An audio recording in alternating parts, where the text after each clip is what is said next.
Salut, je m'appelle Louis et aujourd'hui je viens de parler des 5 essentiels de l'hospitalier. Mais d'abord, tu les sauras en fin de vidéo, je vais commencer par te parler de l'hospitalité yvelines. Concrètement, c'est hyper simple, c'est un pèlerinage tous les ans, le pèlerinage diocésain qui va à Lourdes sur une des 2 semaines des vacances de Pâques. Concrètement, tu pars en TGV, t'accompagnes des personnes malades, vivent le pèlerinage à Lourdes et à la fin, on revient tous ensemble en TGV et le pèlerinage est déjà terminé malheureusement. Souvent on se demande, est-ce que je suis fait pour être hospitalier? Eh bien en fait c'est hyper simple, il y a 5 essentiels pour être hospitalier. Premier essentiel, tes yeux. En fait c'est le premier travail d'un hospitalier, c'est d'apprendre à regarder avec amour les personnes malades et handicapées qui lui sont confiées.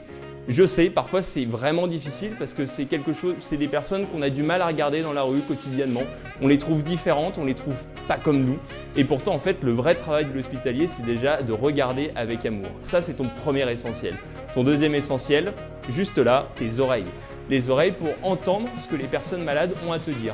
En fait, tu vas vraiment être à l'écoute de ces personnes malades, à l'écoute de leurs besoins évidemment, mais elles vont aussi te confier des secrets, des poids parfois, et c'est à toi de venir écouter ce qu'elles ont à te dire. Deuxième point d'attention pour écouter, c'est aussi venir écouter ce que la Vierge Marie a à dire à Lourdes, en particulier viens à la source pour t'y laver. Le pèlerinage, c'est aussi un pèlerinage pour toi, donc il faut que tu en profites pour vivre vraiment ce pèlerinage et faire ce que la Vierge Marie te demande de faire à Lourdes. Troisième essentiel, tu commences à me voir venir, la bouche. Pourquoi la bouche? Eh bien évidemment, tu vas aussi communiquer avec les personnes malades. Tu ne vas pas juste être un pot de fleurs, tu vas leur tenir la discussion, tu vas pouvoir leur dire toi aussi ce qui te rend joyeuse, ce qui te rend triste. Et il y a vraiment une communication à avoir. Et tu verras que généralement les personnes malades ou handicapées sont soit hyper drôles, soit ont toujours plein d'histoires à raconter. Et c'est vraiment passionnant de jouer avec elles, de passer du temps avec elles. Quatrième essentiel, juste là, tes mains. Évidemment, si tu es brancardier ou hospitalier en chambre, il va falloir mettre les mains à la pâte. Alors soit tu utilises tes mains pour pousser les chaises bleues, soit pour faire la toilette avec les personnes malades. Dans tous les cas, tu vas devoir utiliser tes mains. Et tant mieux, parce que c'est en utilisant tes mains que tu te rends vraiment utile et que tu agis dans ce pèlerinage. Donc tes mains. Cinquième élément, tu ne le vois pas, ils sont en dessous, c'est tes pieds.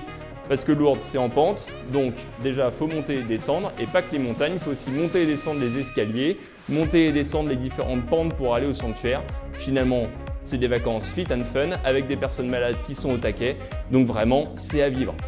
Donc tu vois, venir à Lourdes, c'est pas compliqué, il faut 5 essentiels et tu les as, parce qu'on a tous ces 5 essentiels.